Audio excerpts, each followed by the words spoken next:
Então, uma boa tarde a todos. Que a paz do nosso amado Mestre Jesus possa nos envolver os corações e nos auxiliar nesse tema que é bastante profundo, e nós vamos trazer só algumas pinceladas a respeito do que vem a ser a vontade, no olhar, na visão do espírito imortal. Nós vamos estar vendo alguns requisitos, ou o que engloba a vontade para nós, e como alguns passos na ação do aprimoramento da vontade, para que possamos nos fortalecer nessa virtude que, segundo Leon Denis, nos diz, é uma força motriz que nós trazemos, que pode nos impulsionar a transformar, a superar, a derrubar barreiras das quais nós estamos trabalhando arduamente para prosseguir. Então, nós vamos aprender, primeiramente, que a vontade está relacionada a vários aspectos do nosso dia a dia, principalmente o aspecto do exercício do livre-arbítrio. No fato de escolher, eu estou exercendo a vontade. Até no fato de não escolher, de ficar neutra, eu estou exercendo a minha vontade. De me omitir, eu estou ali movimentando a minha vontade, tanto para o positivo quanto para o negativo. Então, escolher para nós é uma grande arte, difícil a ser feita, e nós estamos no caminhar evolutivo de escolher cada vez mais acertadamente. Vamos aprender que a decisão é a base da vontade. Então, essa capacidade de escolher, de decidir, ou de nos omitir também, de não querer escolher.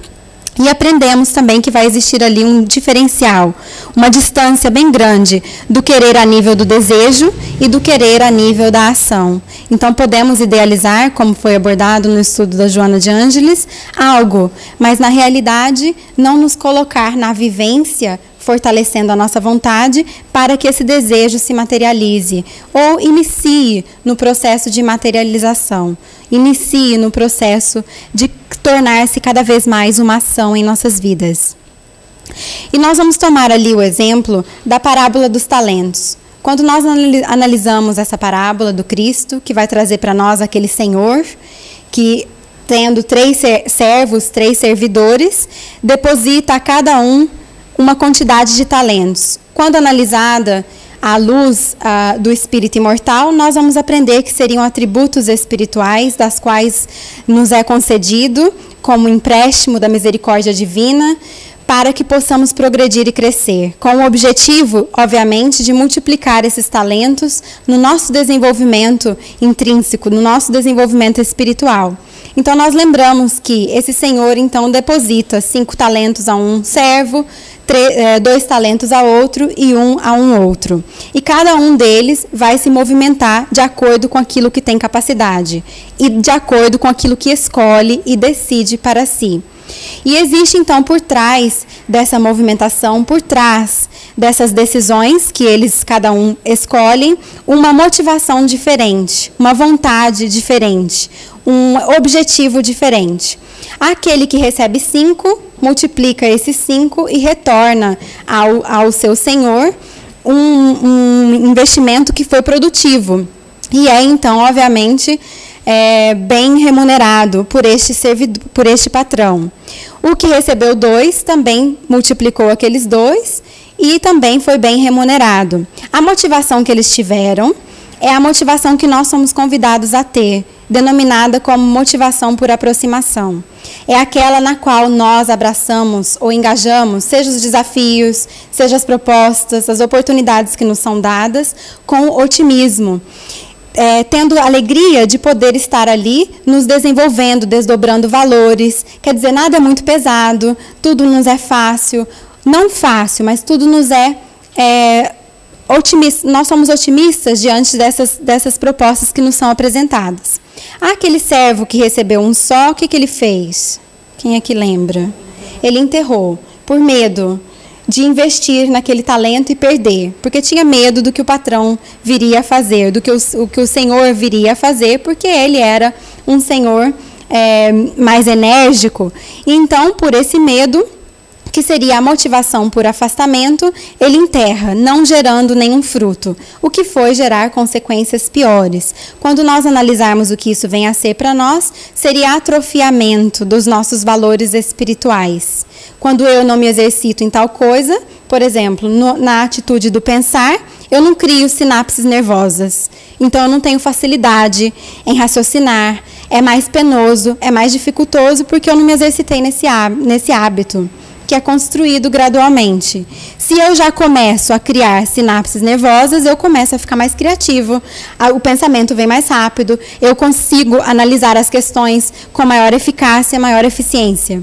Então, essa seria a motivação por afastamento. É aquela que nós não podemos nos ver livre daquela situação. E muitas das vezes vamos tratar da situação mais para nos livrar, para passar logo, para colocar logo debaixo do tapete.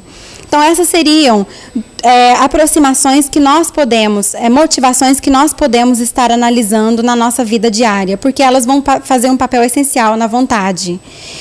Onde está a minha vontade? No que eu me motivo? Eu me motivo em me aproximar das questões das quais eu estou sendo convidada a trabalhar, no aqui e agora, mas essa aproximação é consciente, não é algo obrigatório, que eu vou me jogando.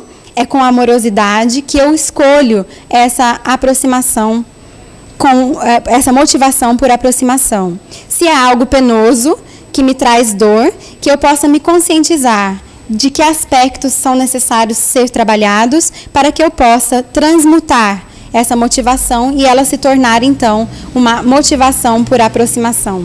É uma conversa, um diálogo íntimo que nós vamos estabelecendo conosco, nos autoconvencendo dos benefícios de buscarmos o exercício da vontade através da motivação por aproximação. Agora nós vamos adentrar um estudo que foi feito pelo Dr. Alírio de Cerqueira, filho. Se eu não me engano, é no livro Psicoterapia à Luz do Evangelho de Jesus. Ele faz um estudo a respeito da ação da vontade. Ele vai estar dizendo que existem aspectos por trás da vontade que muitas das vezes nós pensamos ser um só, mas que eles são sequenciais, elementares para nós no desenvolvimento da vontade consciente, quer dizer, a vontade do espírito imortal, do ser essencial, e não somente aquela vontade mais periférica, mais egóica. Nós estamos ali analisando a vontade que vem do Deus em nós. Então, na base desse processo, dessa sequência, estaria a força da vontade. Nós vamos parte por parte, quebrando, desdobrando como ele nos apresenta. O próximo passo seria a competência, que está correlacionada com a inteligência, o alto amor e a felicidade, estando ali no topo dessa pirâmide.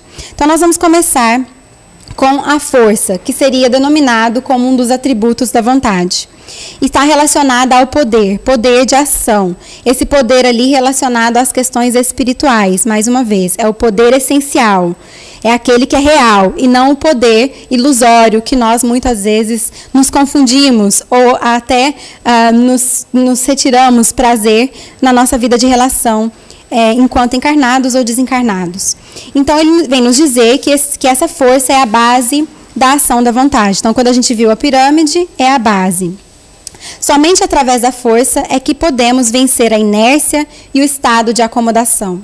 Então, essa força é aquele gás, foi falado do gás no estudo anterior, é aquele gás inicial que nos auxilia a vencer a inércia. Quando a gente estuda as leis da física, vai existir uma força motriz que vai vencer a inércia, movimentando os objetos. Para nós é o mesmo conceito. Então, seria essa força, esse estímulo inicial que nos auxilia a sair daquela posição da qual nós nos acostumamos durante muito tempo. E a inércia fala da nossa preguiça, da nossa falta de vontade, da vontade bem fraquinha, de modificar.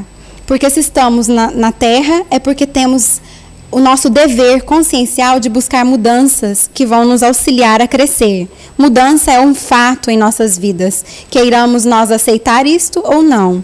Então, esse fato de começar a nos fortalecer no exercício da vontade é o primeiro passo para que nós possamos, como nos diz o Dr. Alírio, estabelecer a fé. A fé vai ser resultante desse processo que nós começamos através desse impulso, dessa força de vontade, porque nós saberemos que é possível. É possível movimentar montanhas, como nós vemos. As montanhas sendo os nossos problemas, dificuldades, desafios. Quando nós começamos esse processo de vencer essa inércia, nós vamos gradualmente estabelecendo a confiança em nós e, por conseguinte, estabelecendo a confiança em Deus, que se manifesta através das suas leis naturais. Então, confiamos no processo. Não queremos mais lutar contra esse processo, se é para o nosso benefício. O próximo passo, dentro ainda da questão da força, é o entusiasmo. Não é? Nós temos aquele fogo de palha, que a gente geralmente fala. No começo, estamos todos energéticos para começar algo novo, mas no meio do caminho, nós vamos acabando largando, porque aquele gás inicial meio que acaba. Ou era muito pequeno para poder nos auxiliar a continuar. E isso vem do entusiasmo. Quando a gente analisa a palavra entusiasmo, ela seria entheomos, que quer dizer Deus dentro de nós. Então seria a chama divina, da qual todos nós trazemos em essência. E quando nós nos entusiasmamos, nós estamos, na realidade, movimentando essas riquezas divinas das quais nós somos portadores, para que possamos nos motivar, nos direcionar a buscar um posicionamento diferente, a sair da rotina, a buscar algo novo, sair das questões arcaicas das quais nós nos permitimos ao longo das eras e buscar o referencial do homem novo. E isso nos lembra mais ou menos a trajetória do espírita, porque nos primeiros 5 anos do espiritismo nós estamos bem entusiasmados, né? Nós queremos mudar Deus e o mundo, família, parente, amigo. As pessoas atravessam na rua para não ter que falar conosco muitas vezes, porque nós queremos transformar o mundo. Quem é que lembra aquela história do peixinho azul de André Luiz? Não é verdade? Vermelho, obrigada. Quem é que lembra aquela história do peixinho que queria transformar todo mundo? Somos nós nos primeiros 5 anos. Mais ou menos. Alguns menos, se Deus quiser. Mas aí passam uns aninhos a mais, aí não queremos mais mudar todo mundo. É mais o marido, ou a mulher, ou o companheiro. Ali a gente começa, então, a querer transformar, mudar, espetar daqui, dali. E aí nós vamos perceber, no final dessa trajetória, que, na realidade, a transformação somente cabe a nós nos automotivar, entusiasmando-nos para nos modificar. Não é possível mudar os outros. Então, nós vamos ver, às vezes, esse gás acabando na trajetória daquele que é espírita. Mas é motivador para nós perceber, quanto mais rápido, melhor, que nós estamos aqui unicamente para nos transformar.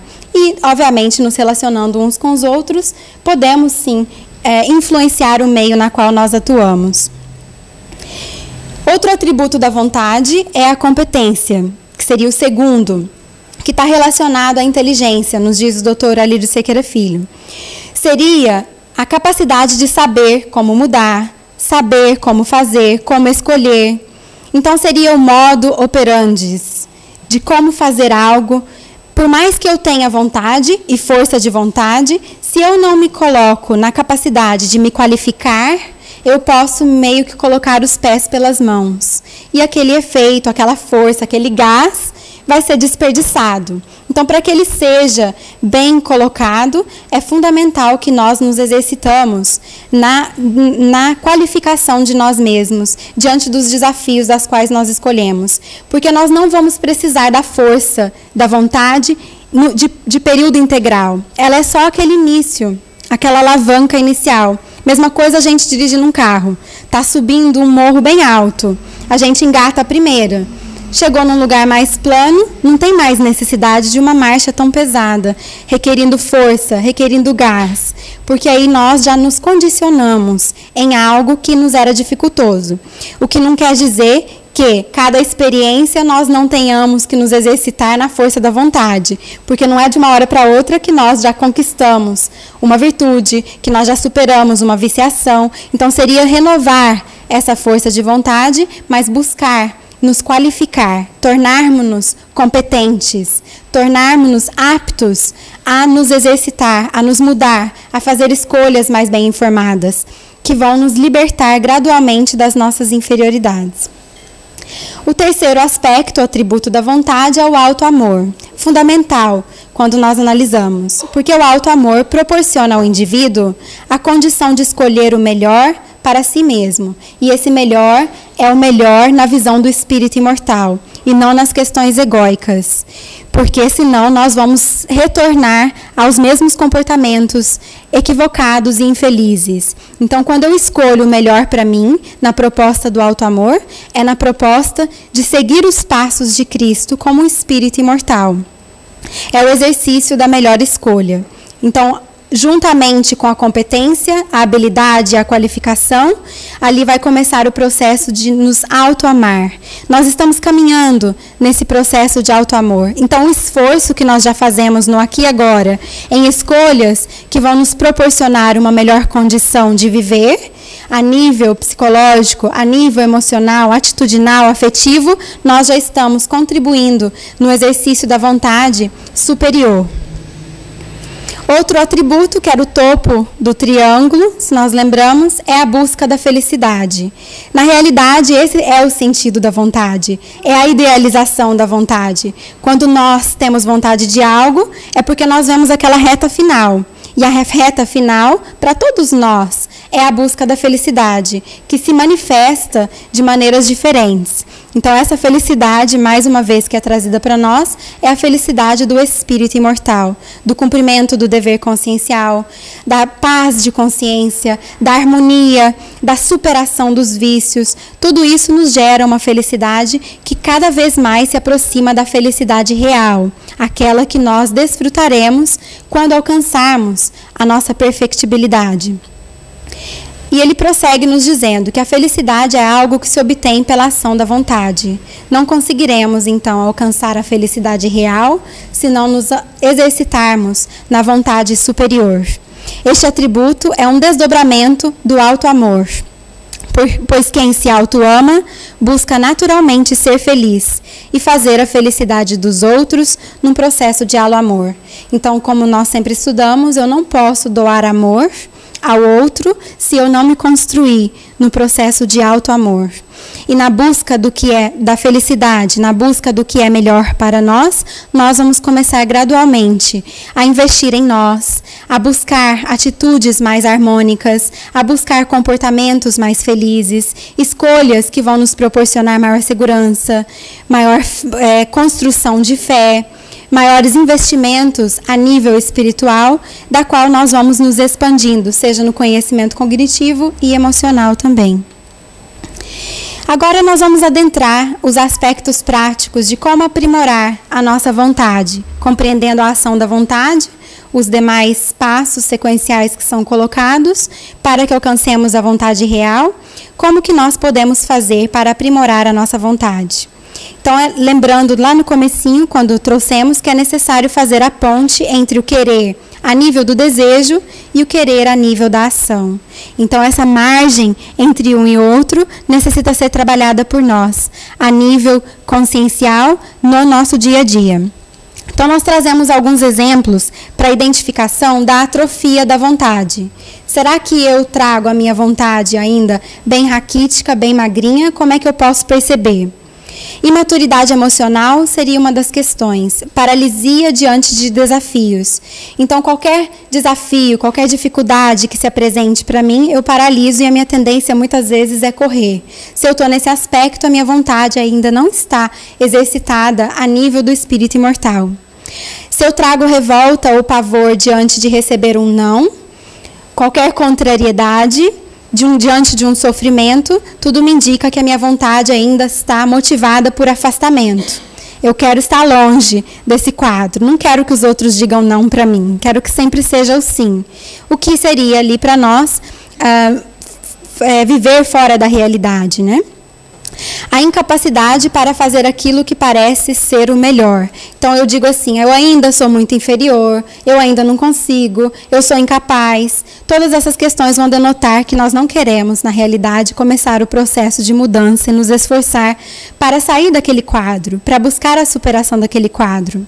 Quando trazemos a ausência de ideais, quais são os meus ideais? se eu não consigo pensar num ideal agora, se eu não trago uma meta, um ideal, seja para agora, seja para daqui 1 ano, daqui 5 anos, tudo vai me indicar que eu estou bem longe de exercitar a minha vontade com competência, de exercitar a minha vontade com sabedoria, na busca da felicidade. Então, lembremos-nos também do Dr. Viktor Frankl, pai da logoterapia, que nos ensinou sabiamente a desenvolvermos para nós um slogan, ou desenvolvermos para nós uma meta, para que tenhamos um referencial superior nas horas difíceis, mas também nas horas positivas, para que assim a nossa vida faça sentido, tenha sentido para nós. Se eu tenho a tendência a ter muitos começos, inicio vários compromissos, várias tarefas, mas tenho poucos fins, tudo me indica que a minha vontade está bem atrofiada.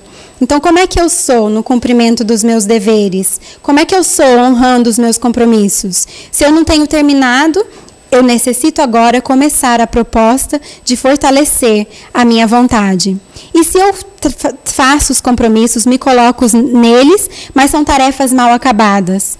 Faço tanto faz como tanto fez. Não me dou uma importância em terminá-las corretamente, com consideração àqueles que estão engajados nesse trabalho, isso também vai dizer que a minha vontade está bem medíocre, bem pequenininha. Se eu trago uma personalidade amorfa, azeda, se eu caio na introspecção e no egoísmo, isso vai estar dizendo que a minha vontade de mudar, de me tornar melhor, também está bem fraquinha. Incapaz de sacrificar-se por alguém ou por uma causa, não tem um ideal, então, ali vai dizer que a vontade também está fraca. E fracasso nos relacionamentos afetivos por consequência desse fato de não saber conviver harmonicamente com os outros. Se eu trago uma vida, seja estudantil ou profissional, medíocre, muito aquém do que eu poderia ser. Então, se eu poderia estar me exercitando em fatores maiores, positivos, e eu ainda estou naquela questão do terra a terra, tudo muito normal, e não busco me autossuperar, a minha vontade também está bem raquítica. Cultura raquítica, não busco valores. Nós estudamos com a Joana de Ângeles ali a questão da cultura, da arte. Se eu não busco valores para que eu possa melhorar, embelezar a minha vida e a daqueles que convivem comigo, a minha vontade está fraquinha. E se eu sou escravo dos instintos? Se eu não busco me esforçar para superar os meus instintos? Ali também nós podemos ver se já estamos aprimorando a nossa vontade em alguns aspectos. Se eu sou senhor de mim mesmo, a pessoa, o ser que é senhor de si próprio, que não necessita da validação do outro, que não necessita de que o outro diga o que eu devo ou não devo fazer, eu já também estou me exercitando mais na vivência da vontade superior. Geralmente é um ser que se destaca em questões de liderança, e é uma liderança natural, porque traz um ideal. Então, quando traz o ideal, se esforça na vontade gradual de conquistar esse ideal, obviamente que cativa os seres das quais convivem. Se eu trago uma vida repleta de realizações, de experiências, de desafios, está mostrando que eu estou engajada, está mostrando que eu estou me movimentando. E essas questões superiores, obviamente, porque eu também posso me engajar, lotar a minha agenda de compromissos que não adicionam nada a nível espiritual. Então, ali seriam questões superiores para nós. Se eu tenho solidez de espírito, os outros podem confiar em mim, eu consigo terminar minhas tarefas, eu sou uma pessoa que sou reliable, as pessoas podem confiar em mim. Isso mostra já uma superação da vontade em se tornar melhor. Se eu trago uma vida profissional ou estudantil mais interessante, mais rica de valores, de conteúdos superiores, se eu tenho melhor relacionamento com as pessoas, maior alegria e boa disposição, me exercitando na vontade de conviver, de melhorar, que vai se refletir na minha maneira de ser. Se eu tenho um sentido existencial, então lembrando da logoterapia, e eficiência nas tarefas. Quando nós fazemos algo com vontade, nós somos eficientes, nos tornamos competentes naquilo da qual nós abraçamos. Então, isso seriam características para nós de aprimoramento da vontade. E como é que nós podemos fazer para nos exercitar? Somente algumas pinceladas na vontade do eu maior, do eu superior, do ser espiritual que somos. Lembrarmos-nos do mundo de possibilidades. Geralmente nós queremos o preto ou branco, o sim ou não, o certo ou errado. E nos esquecemos de que somos seres multifacetários. Então, perceber que existem várias possibilidades e opções à nossa disposição no universo. Cabe a nós nos flexibilizarmos a nível mental e emocional para perceber e abraçar essas oportunidades, que cabe a nós concretizá-las, mas elas estão à disposição de todos nós. Educar os nossos impulsos, que já foi abordado em questões anteriores. Então, perceber quais são os impulsos que eu trago a nível emocional, na convivência, a nível afetivo, através dos pensamentos também, quais são as tendências impulsivas que eu trago, que sabotam o meu plano de me melhorar, para que eu possa gradualmente reeducar esses impulsos na meta superior. Adiar a recompensa. Esse é um método utilizado por Daniel Goleman no livro Inteligência Emocional, onde ele fez um teste com crianças. Ele colocou uma fileira de crianças e um doce daqueles de gelatina. Eu esqueci como é que chama, que tem uns ursinhos, né? Isso, aquele jelly bean. E colocou na frente das crianças e disse assim, que aquela que soubesse educar os impulsos e não comesse o doce, ganharia uma sacola de doce. Mas que elas tinham a liberdade de ali pegar aquele que estava ali ou aguardar para a sacola de doces. Então, muitas foram ali no momento. Está ali, está na minha frente, eu vou pegar. E não ganharam a sacola cheia de doces. As que souberam educar-se emocionalmente, adiando a recompensa, se educaram suficientemente para conseguir uma melhor recompensa. Então, é o mesmo aspecto para nós na superação dos nossos vícios. A recompensa melhor para nós é o nosso fortalecimento espiritual diante de um vício, de uma dificuldade, de um desafio da qual nós estamos nos permitindo. Então, eu posso escolher recair nas mesmas tendências, mas eu estaria ali também adiando a melhor recompensa, que é a minha superação espiritual. Criatividade, então, lembrando do mundo de possibilidades, nos exercitar na criatividade, que é uma força que todos nós trazemos em nós, na busca de sermos autênticos com as nossas propostas espirituais. E o exercício da vontade vai englobar bastante a criatividade, porque nós vamos inventar 1000 desculpas para não vivenciar a vontade, mas ali seremos criativos também para anular cada uma dessas desculpas, mostrando as possibilidades que temos de superação, se nos permitirmos desta vez. Saber o que desejo e o que eu quero, ou seria assim, o desejo a nível do querer egóico e o de querer a nível do dever consciencial. Então, eu já sei a diferença entre o que eu quero e o que eu devo fazer, porque o que eu devo fazer vai me conduzir à minha libertação espiritual. E não parar diante do fracasso. Então, seria uma oportunidade de percebermos-nos como aprendizes da vida. O fracasso faz parte das nossas experiências e fará por um bom tempo. Então, seria vivenciar a humildade de recomeçar alegremente a mesma tarefa da qual eu não consegui hoje, porque eu posso conseguir amanhã, se eu me disponibilizar a esses quadros. Geralmente olhamos as grandes personalidades do mundo, mas nos esquecemos de quantos fracassos tiveram nos esforços e nas tentativas que se permitiram. Por que seria diferente para nós?